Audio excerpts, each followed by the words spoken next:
நீங்கள் தவறவிட்ட எபிசோடுகளை இப்பொழுதே காணுங்கள் உங்கள் Tandivan.com மற்றும் Tandivan யூடியூப் சேனலில்.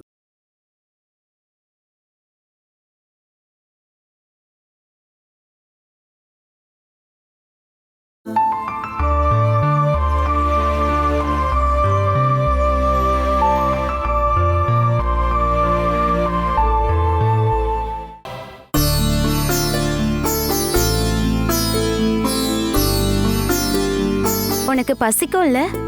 சாப்பிடுறதுக்கு என்ன வேணும் கண்மணி? எனக்கு எதுவுமே வேண்டாம். ஆன்ட்டி ரெடி பண்ணி தரேன். கண்மணிக்கு கேன்டீன்ல வாங்கி கொடுத்துட்டேன். கண்மணி வேண்டான்னு சொல்லியும் நான் வழுக்கட்டாயமா ஊட்டி விட்டேன்.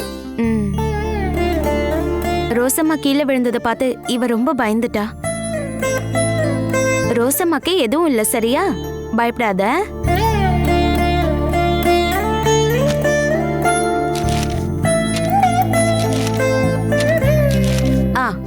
இந்தாம்மா, இப்ப நீ இந்த ஃப்ளவருக்கு அழகா கலர் பண்ண, சரியா? அதுக்கப்புறம் உன்னோட வருத்தம்லாம் போயிடும். இந்தா போம்மா, சீக்கிரமா வர. இந்தா.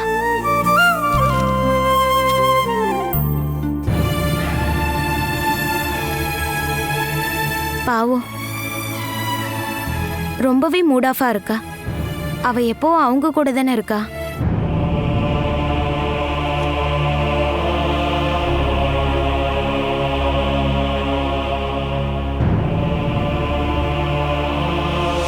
என்னைக்குமே மனசு உருகி அவ பிரார்த்தனை பண்ண அந்த கிருஷ்ணன் அவளையும் அவ குழந்தையும் கைவிட மாட்டாரு. அது போதும் அருண். எனக்கு இதுக்கப்புறம் வேற எதை பத்தி யோசிக்க வேண்டாம்.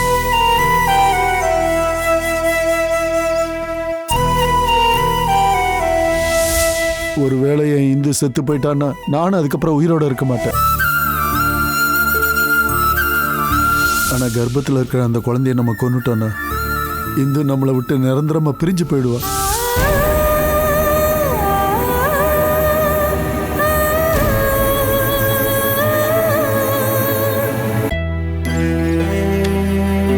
உன்னோட அப்பா என்ன சொல்லிட்டு போனாரு? என்னோட அப்பா, அப்புறம் நீங்க, அப்புறம் அம்மா எல்லாரும் ஒரே விஷயத்தை தானே சொல்றீங்க. அது என்னோட பிரெக்னன்சி. ஒரு ஆள் எதுக்கு ஒத்துக்கிட்டா இன்னொரு ஆள் கோவப்படுறாங்க, இன்னொரு ஆள் வருத்தப்படுறாரு. 3 பேரும் டிஃப்ரெண்டா பேசுறீங்க. ஆனா விஷயம் ஒண்ணுதான். குழந்தைக்காக இல்ல, அதோட உயிருக்காக நான் தனியா போராடுறேன்னு சொல்லும்போது யாரும் ஒத்துக்க மாட்டேங்கிறாங்க. அதுக்காக என் அப்பா கிட்ட நான் சண்டை போட வேண்டி இருந்தது. இந்து, நான் சொன்னது தானே சரி. பக்கத்துல இருக்கும்போது இல்ல, தூரத்துல இருக்கும்போது தான் நம்ம உறவுகளை நம்ம மிஸ் பண்றதா நம்ம நினைப்போம். நான் ஜெயில இருந்த நேரத்துல அதை நான் அனுபவிச்சேன். இன்னைக்கு என்ன கிழமை, இன்னைக்கு என்ன தேதி, எதுவுமே எனக்கு தெரியாது. ஆனா என்னுடைய நாட்களை அப்போ சரியாதான் எண்ணிக்கிட்டு இருந்தேன்.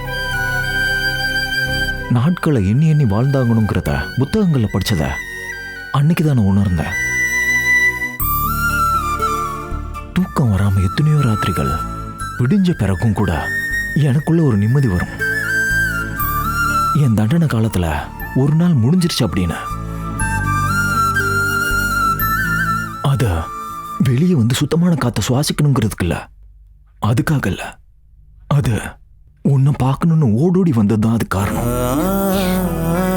தண்டனை முடிஞ்சு வெளியே வரும்போது உன்னையும் நம்ம மகளையும் ஓடி வந்து பார்க்கணுங்கிறதுக்காக நான் 3 வருஷம் காத்திருந்தேன். அந்த ஆசை மட்டும் இல்லாம இருந்திருந்தா இந்த அருண் எப்பயோ செத்து போயிருப்பான். என்னங்க? கடைசியா நான் எதிர்பார்த்த நாள் வந்துச்சு. என்னுடைய தண்டனை முடிஞ்சது. ஆனா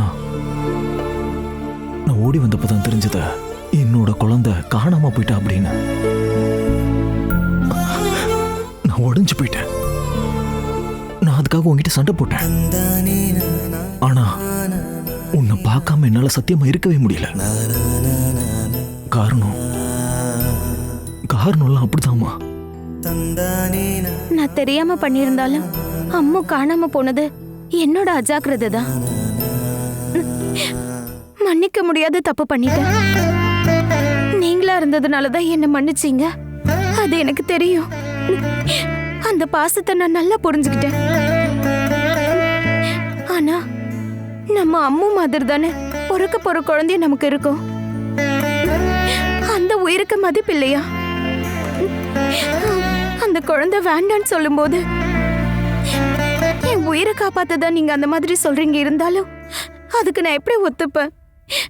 நான் ஒரு அம்மா இல்ல. போதும் தோ, உன் கூட நான் இருக்கேன். வேண்டான்னு சொல்ல மாட்டேன். இந்த குழந்தை நமக்கு வேணும். என்னங்க? நம்ம குழந்தைக்கு ஒரு தம்பியோ தங்கச்சியோ வேணும்ல. நம்ம குழந்தைக்காக நம்ம கடவுளை வேண்டிப்போம். ஏன் இதுக்கு எதுவும் தப்பா நடக்காத. அப்படி நடக்க கடவுள் விட மாட்டாரா?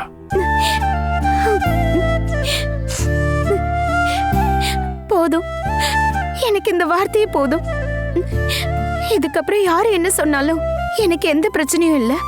பாரு, ஆனா ஒரு விஷயம், டாக்டர் சொன்னதை சரியா கேட்டு டைம் டேபிள் பிரகாரம் மெடிசின்ஸை சாப்பிடணும். அப்புறம் என் சுபாவம் மாறிடும். உத்தரவு. ஐயோ, என்ன உன் கை இப்படி சுடுது? அட, இவ்வளவு காய்ச்சல் அடிக்குது. இல்லங்க, அந்த அளவுக்கு ஒண்ணும் இல்ல. யார் சொன்னது? ஹை டெம்பரேச்சரா இருக்கு. வந்து உட்காரு. வா வா, எதுவும் இல்லங்க. உட்காரு. எனக்கு எந்த பிரச்சனையும் இல்ல. சாஞ்சு உட்காரு. இரு. மருந்து எதுவும் வேண்டாம், காய்ச்சல் அதுவே போயிடும். ஏய், இங்க பாரு, டாக்டர் சொன்னதை மறந்துட்டியா என்ன? அவர் என்ன சொன்னாரோ அதுபடி தான் கேட்கணும். டெம்பரேச்சர் அதிகமானா சாப்பிட மருந்து கொடுத்துருக்காரு.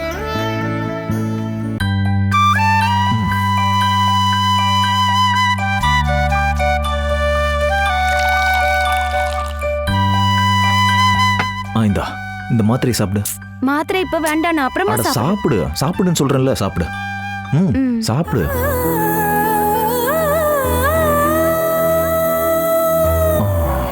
இப்போ படுத்துக்கோ. படு படு. பரவாயில்ல, படுன்றல.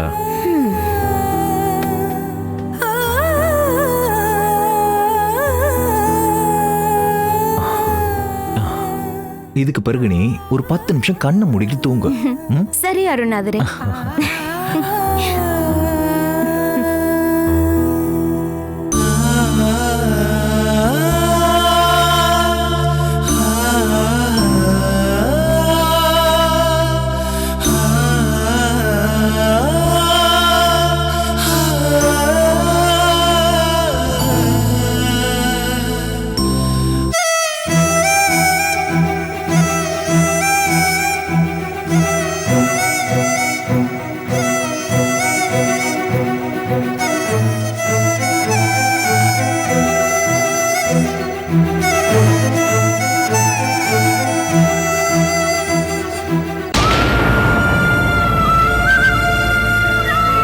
என்னுடைய டேபிள்ல சில ஃபைல்ஸ்களை எடுத்து வச்சிருக்கேன்.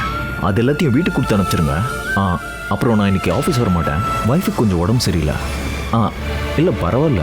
அப்புறம் இன்னொரு விஷயம், அந்த அட்மினிஸ்ட்ரேஷனில் இருக்க அஜய்குமாரை எனக்கு கால் பண்ண சொல்லுங்க. ஆமாம் ஆமாம் ஆமாம். சரி. கண்மணி,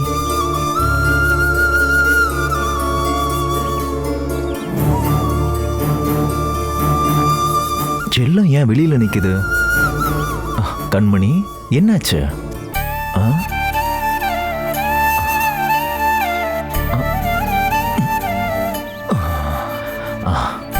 கண்மணி, எதுக்காக இப்ப மூட் ஆஃப்ல இருக்கீங்க? இவ்வளோ வருத்தத்தில் இருக்கீங்க? உன் ஃப்ரெண்ட்ஸ் எதுவும் கேள்வி பண்ணுவாங்கன்னு நினைக்கிறியா? இல்லை ஸ்கூல்ல வேற எதுவும் பிரச்சனை இருக்கா?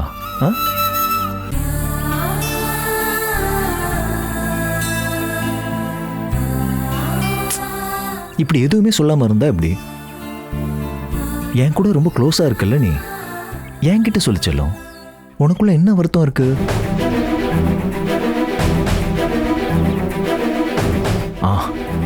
நீ சொல்லனா நான் வருத்தப்படுவேன் தெரியுமா?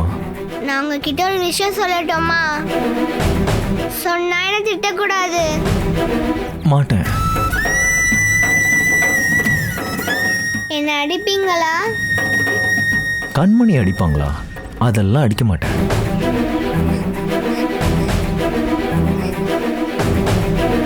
கண்மணி, பின்ன அப்படின்னா என்னாச்சு சொல்லு. பாட்டிய பாட்டிய நான் தான் தள்ளி விட்டேன். நான் தான் தள்ளி விட்டேன். அவங்களுக்கு அப்படிதான் அடிபட்டது. நான் தள்ளி விட்டதால தான். நான் தான் தள்ளி விட்டேன். நான் தள்ளி விட்டனால தான் அவங்க விழுந்தாங்க. கண்மணி,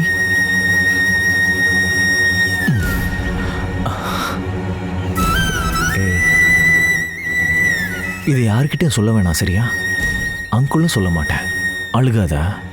ம், ஒன்றும் இல்லை, ஒன்றும் இல்லை. இனிமே இந்த மாதிரி வேலையெல்லாம் பண்ணக்கூடாது, சரியா? ஆ, அங்கிள் சொன்னது கேட்டுல, இனி இந்த மாதிரிலாம் பண்ணக்கூடாது, சரியா? ஆ, பண்ண மாட்டேன். புத்திசாலி, கிளவர் கேர்ள்.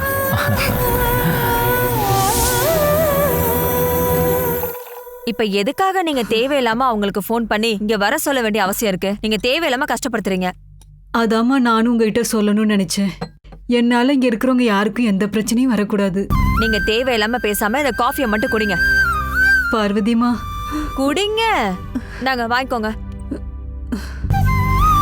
சிஸ்டருங்க வரும்போது ஊத்தி கொடுப்பாங்க இல்லையா? நான் உங்களுக்கு சாப்பிடறதுக்காக குடிக்கிறதுக்கோ ஏதாவது ஒண்ணு கொடுத்தா அதுக்காக வானம் ஒண்ணு இடிஞ்சு விழுந்துராது. அப்படியே விழுந்தாலும் விழட்டும். காஃபியை கையில வச்சுக்கிறதுக்காக நான் ஒண்ணு கொடுக்கல.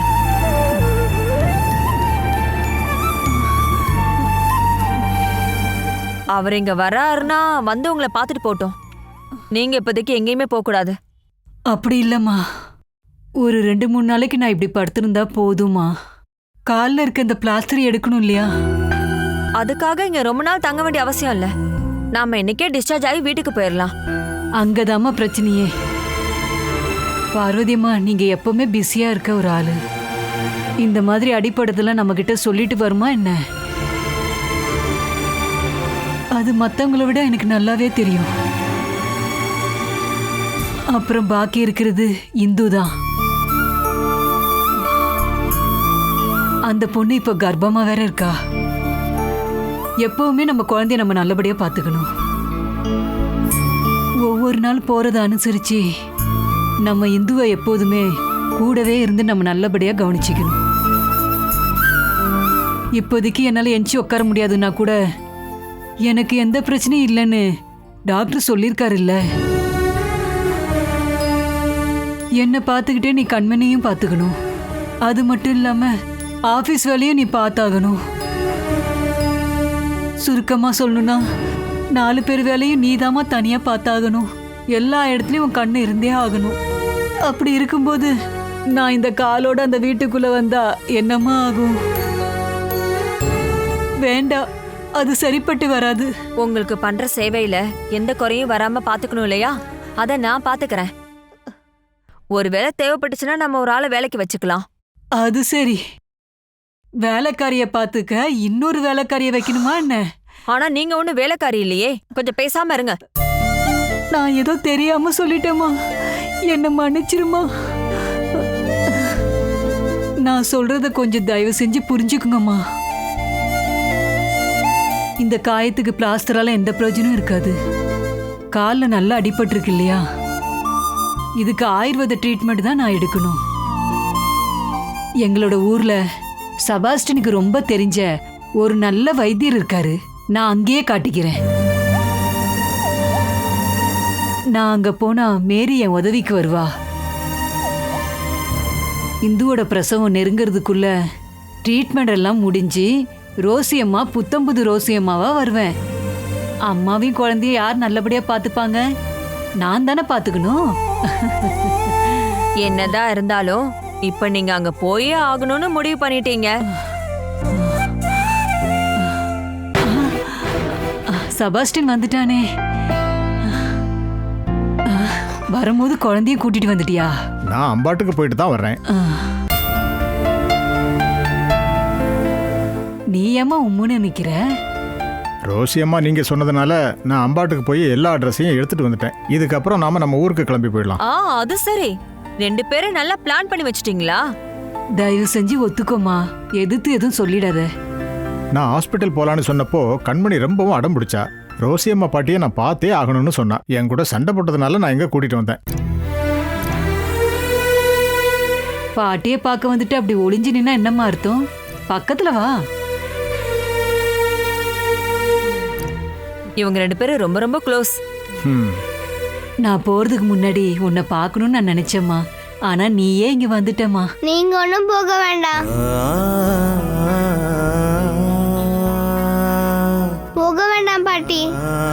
நான் போயிட்டு திரும்ப கண்டிப்பா வந்துருவேம்மா. நீங்க என்னைக்கு வருவீங்க? கண்டிப்பா கொஞ்ச நாள்ல வந்துருவேன். வருவாங்கம்மா. அப்புறம் தினமும் நீ பள்ளிக்கூடத்துக்கு போயே ஆகணும். பாரு, இந்து ஆண்டி வயித்துல குட்டி பாப்பா இருக்கு. உன்னோட சுட்டித்தனத்தை காட்டிடுதம்மா. ரோசி அம்மாவுக்கு டிஸ்சார்ஜ் ஷீட் எழுதி வச்சிருக்கோம். பில்லை செட்டில் பண்ணிடுங்க.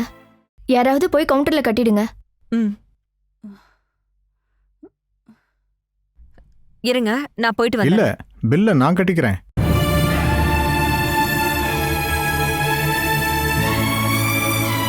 அப்புறம் இந்த சம்பவம் எப்படி நடந்தது ரோசி அம்மா? நீங்க எப்பவுமே ஜாக்கிரதையா தானே இருப்பீங்க.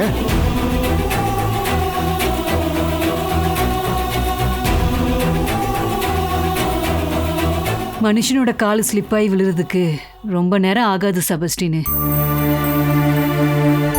நான் கொஞ்சம் கவனக்குறைவா இருந்துட்டேன். இதுக்கு மேல என்கிட்ட எதுவும் கேட்காது, சரிதானம்மா?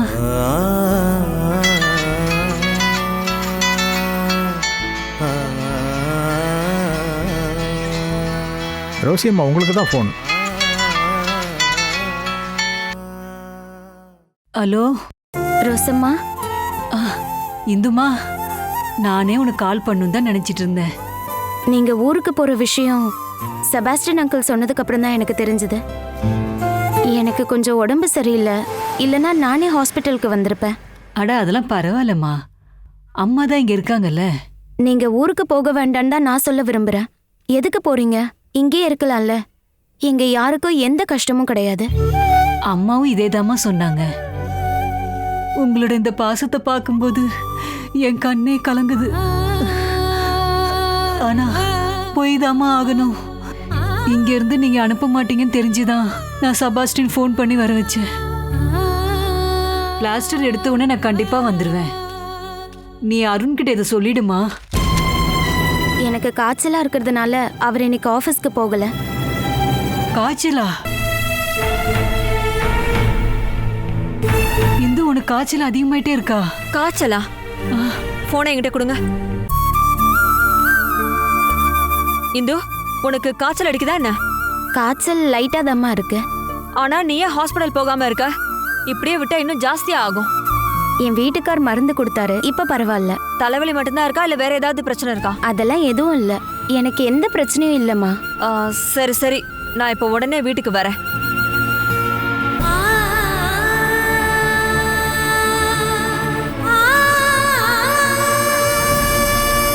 காய்ச்சல் அடிக்குதுன்னு எவ்வளவு சாதாரணமா சொல்றா. என்ன புருஷனோ பொண்டாட்டியோ தெரியல. இந்து கர்ப்பமா இருக்கிறதுனால நல்லபடியா அவளை பாத்துக்கணும் டாக்டர் எல்லாம் சொல்லிருக்காங்க. ரோசம்மா, நான் வீடு வரைக்கும் போயிட்டு வந்துட்டுமா? மெடிக்கல் ஷாப்ல இருந்து உங்களுக்கு தேவையான டேப்லெட்டை அவங்க கொண்டு வந்து கொடுப்பாங்க. அதுக்கப்புறம் நீங்க போங்க. அட பரவாயில்லம்மா, செபாஸ்டின் தான் இருக்கான்ல. ஏதாவது ஒரு வண்டியை பிடிச்சி நாங்க ஸ்டேஷனுக்கு போய் அங்கிருந்து ட்ரெயின் ஏறி போய்க்கிறோம். கால்ல அடிபட்டிருக்கும் போது ட்ரெயின்ல போறீங்களா? நான் கார் ஏற்பாடு பண்ணிருக்கேன், அதுல போங்க. இங்க பாருங்க. விடுங்க, நான் பாத்துக்கிறேன். ஐயோ அம்மா, பணம் எல்லாம் எதுவும் வேண்டாம்மா. அம்மா, பணம் எதுவும் வேண்டாம், சொன்னா கேளுங்கம்மா. வேண்டாம்மா, ஹாஸ்பிட்டல்ல இவ்வளவு செலவு பண்ணிருக்கேன். நான் இதை வாங்க மாட்டேன். நான் வாங்க மாட்டேன். நீங்க வாங்கலன்னா உங்களை சும்மா விடுவேனா? வேண்டாம்மா. எதுவும் பேசக்கூடாது. இந்தாங்க, இதை வச்சுக்கோங்க. நீங்க வாங்க மாட்டீங்கன்னு எனக்கு தெரியும். அதனால 1 மாசத்துக்கான பணத்தை நான் அக்கௌண்ட்ல போட்டு விடுறேன். எதுக்குமா? கிளம்பும் போது அழாதீங்க ரோசம்மா. நீங்க என்ன விருப்பப்பட்டா இங்க இருந்து போறீங்க? நீங்க போயிட்டு உடனே வந்துருங்கன்னு நான் சொல்ல மாட்டேன். நான் போயிட்டு வரேன் அப்படின்னு சொல்லிட்டு நீங்க போகவே கூடாது. ஐயோ அம்மா, நான் கால் பண்றேன், பாத்துக்கோங்க. ஆ சரி. நீ வா போலாம். பாப்பா, கண்மணி.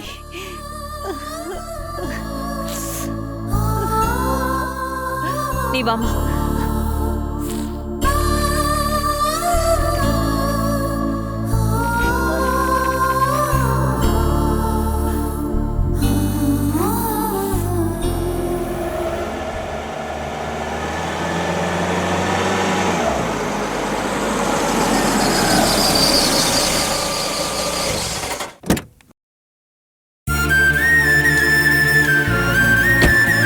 இந்துக்கு காய்ச்சல்னு சொன்னால என்ன ஆச்சுன்னு தெரியலையே. கண்மணி, கீழே இறங்கி வா.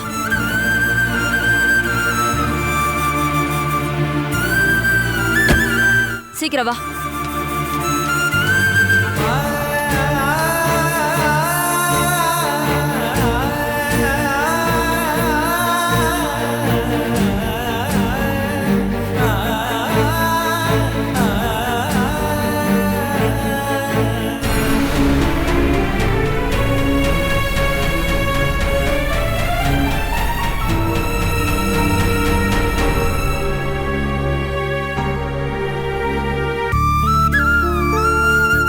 இப்ப காய்ச்சல் எப்படி இருக்கு? பரவாயில்லம்மா.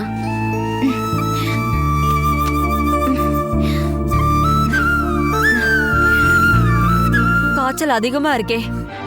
முன்னைக்கே இப்ப குறைஞ்சிடுச்சுமா. குறைஞ்சிருக்குங்கிற, ஆனா இந்த அளவுக்கு டெம்பரேச்சர் இருக்குன்னா இதுக்கு முன்னாடி எப்படி இருந்திருக்கும்? பயப்படுற மாதிரிலாம் ஒன்றும் இல்லத்த. யார் அருண் சொன்னது? இங்க பாரு, உங்க 2 பேருக்கு எதுவுமே தெரியல. சின்ன பிள்ளைங்க மாதிரி விளையாடுறீங்க. பாரு, உடம்பு சுடுது. இது நார்மல் டெம்பரேச்சர் தா. உங்களுக்கு டென்ஷன்ல அப்படி தோணுது தா. இந்து, நீ சொல்லு, உனக்கு ஏதாவது உடம்பு டயர்டா இருக்கா? சொல்லு.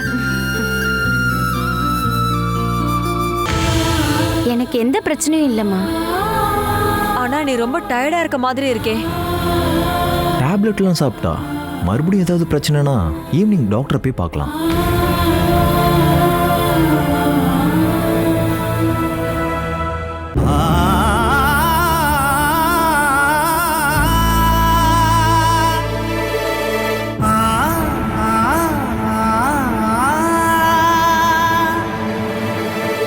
உனக்கு ஏதாவது முடியலன்னா, அது காய்ச்சலோ தலைவலியோ எதுவா இருந்தாலும் சரி, உடனே போய் நம்ம டாக்டரை பார்க்கலாம்.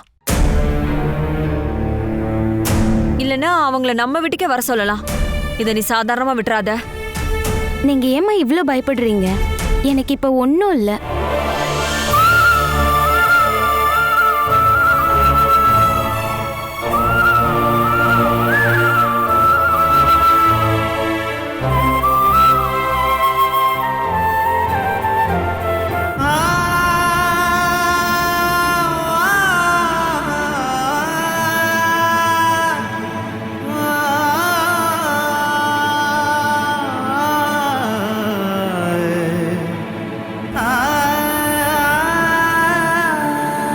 Catch us on TV, Tandivan.com, Facebook and YouTube.